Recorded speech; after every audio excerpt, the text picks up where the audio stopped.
Yo guys, so I've been a bit hesitant whether if I want to go ahead and do this video or not, but then I was just, let's do it, why not? Just to make it clear guys, I don't want to promote cheating in any way, okay? I think cheaters should be banned, they should be punished for their unethical behavior, but what I'm gonna do in this video is I'm gonna make you aware of the types of cheats that are currently being used in T3 Arena.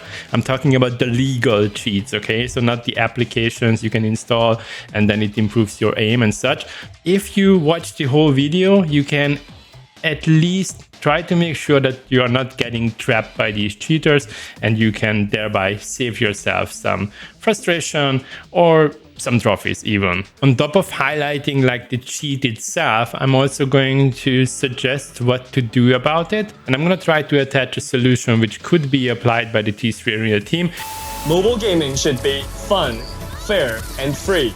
Hopefully this video goes viral, everybody in the T3 community is gonna watch this, and then the T3 Arena team, Gordo and the guys are gonna take action to fix the things I'm mentioning in this video. So let's go. So the fact that you can actually join free-for-all as a team, it blows my mind. I told this Gordo at the very beginning that it just doesn't make sense, and I think I got a reply that this way friends can team up and play free-for-all together. Okay, but no, they should be playing other game modes, or they can spin up a private server for free-for-all if they want to play against each other. But what happens in reality is that friends just team up and they don't shoot each other, which is definitely cheating. It's free-for-all. It's not 2 versus 4 or 2 versus 4 randoms. This is again unethical. But since the game allows you to do so, I think it cannot be punished. And actually, it's even worse if there are not 2 players, but only one. But that one player has 2 devices. He joins with 2 accounts at the same time. And then basically he's collecting a free kill over and over again, because looking at the other screen can tell you or show you where that hero spawns. And then you just run over there and you have a slight advantage in that game. That is not fair at all, but this is still not hardcore cheating. I mean, even if there are friends who are queuing up and having fun and not attacking each other, it doesn't necessarily mean that they are good players. I faced some of these and I could still win the game, so for me it's like, okay. But for others, more casual players, it might be very frustrating. So my recommendation here is that free-for-all should not allow you to join as a team. Generally speaking, free-for-all should be free-for-all and not for free for duos and teams. And now let's get into the nitty-gritty stuff. I want to talk about advanced because that is a bit more than unethical. I would definitely encourage you guys not to play advanced game mode, okay? No clash and no payload escort. Why? The reason is because if you have a low trophy level hero, let's say I can select 0 Kelvin, and if I queue up for advanced with that hero being on screen, I'm going to match against people who are having the same level. But since I'm an experienced player and all of my heroes are close or above 1k, it means that most likely I'm going to have a huge advantage over them. I'm not going to select 0 Kelvin, I'm going to select the heroes which I'm the best with, and that's unfair. I think that's cheating. That's actually cheating. Still, it cannot be punished because the way advanced matchmaking works at the moment.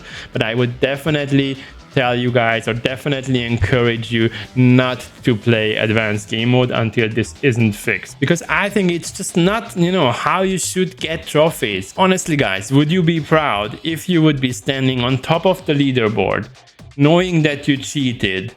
Would you be there and say that, guys, I'm the best player in the world? Who cares? I'm personally proud that I got into the global tier with Ya, and I didn't use any of the cheats. I played Crystal Assault mainly and some free-for-all. And I don't care if there's somebody above me with 6,000 trophies. I just don't care, because inside I'm just gonna feel that I'm sorry for that person. If you really think that cheating is going to compensate anything in your life, it's not.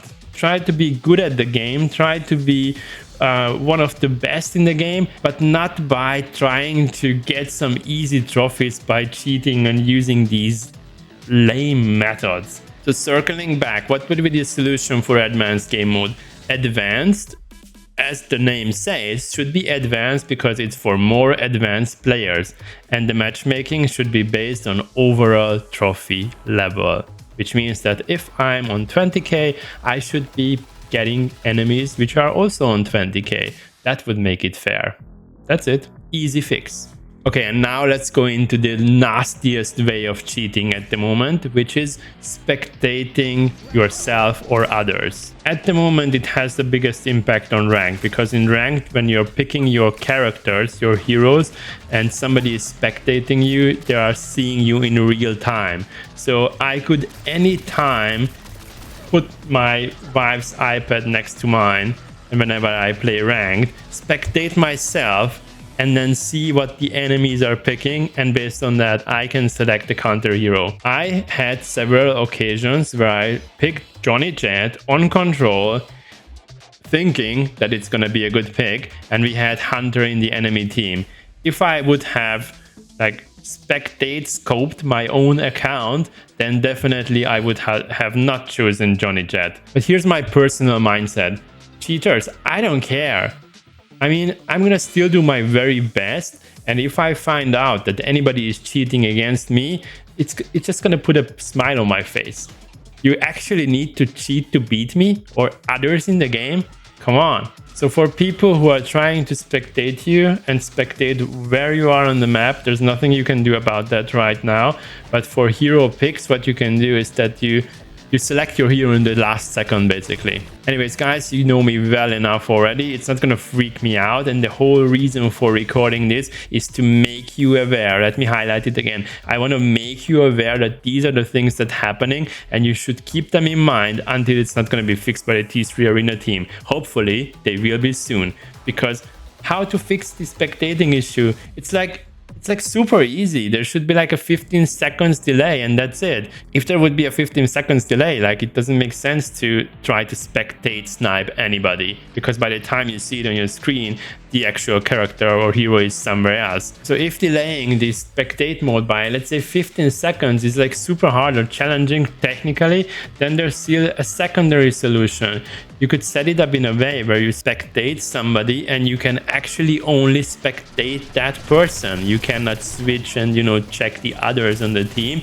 That would also make spectate again fair. I don't really want to jump ahead, but I think this is something that should have more focus, like spectating in general, and having the option to watch like high-end players in ranked, but also in casual, and then like give them likes during the game or give them some kind of rewards, gifts and stuff. I think that would be a nice addition to T3 Arena, because the players would get some kind of achievement. And as a viewer, there's also a big benefit, because you can check the play style, you can check, the hero movements, timings and such, and you can learn. We know that if you queue up in casual as a solo player, then there is a chance you're gonna get a team, a full team, a pre-made team. I'm usually playing with Lizzie and someone from our club, or maybe actually with you who is watching this, because I love playing with viewers. And what happens is that we have a strategy. We don't just pick random heroes. We want to have like certain roles in the team,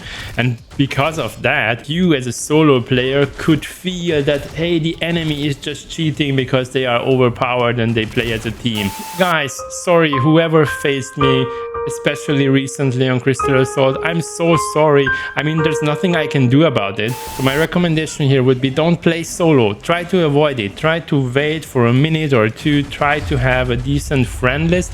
Try to invite people, because it's gonna give you a better gaming experience in overall, okay? Some people think that if they bring a lower trophy level hero, so you have, let's say, 2 players with 1k and you bring something from 300 trophies, then you're gonna have an opponent, an enemy team, who are somewhere in between an average of that. But that's not the case. If I remember correctly, T3 team once said that the highest player within the team is going to define like the trophy level. Over time, as we see the game growing and we're going to have a much bigger player base, let's hope that it's going to happen, then this is not going to be an issue anymore at all, because then matchmaking can easily find enemies that are on the same level. Team deathmatch and defensive playstyle. So many are complaining that team deathmatch is getting very boring because after scoring, they just start to be super defensive and just hide themselves in the spawn zone. So the only good solution I see here is that there should be some kind of invisible wall, and the enemies cannot come into your spawn zone, similar to what we have on Payload. But at the same time, to force people to run outside of the spawn zone, if you don't run outside of your spawn zone, you would be getting constant damage. It can happen that, you know, you run outside, you get killed again, that's perfectly fine, but then it's like similar to spawn camping. But it's still better than nothing. You can still do your defensive play style if you find a good spot, some like room or something where you can hide and you can, you know, defend each other, but not on the starting zone, because that makes the game super boring. And I'm gonna give you one bonus tip, guys, okay? So when you play casual, regardless of solo or team, just keep your eye on the clock and end the queue or cancel the queue if you hit 40 seconds or 50 at max. Why? Because most likely within that 40 seconds, you're gonna queue up or play against a team from your own region or a region that is like close to yours. But if you wait for too long, you're gonna end up on a server which is far away, and you're gonna have 250 ping or even higher, like 400 ping. And that, guys, is gonna lead to a very bad player's experience, because for the enemy team, you're not gonna lag or something. They're gonna just see that you run and you don't shoot. So end the queue when it hits like 40, 50-ish seconds, okay? Just restart it and you're gonna find the game. Maybe you need to do it 1 or 2 times. The higher you are on your trophies, the more times you need to restart.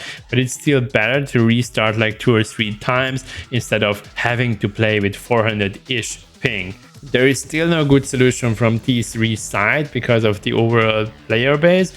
If there would be some kind of semi-region lock where I could decide which are the regions I'm okay to play with or against, I think that would kind of solve the issue.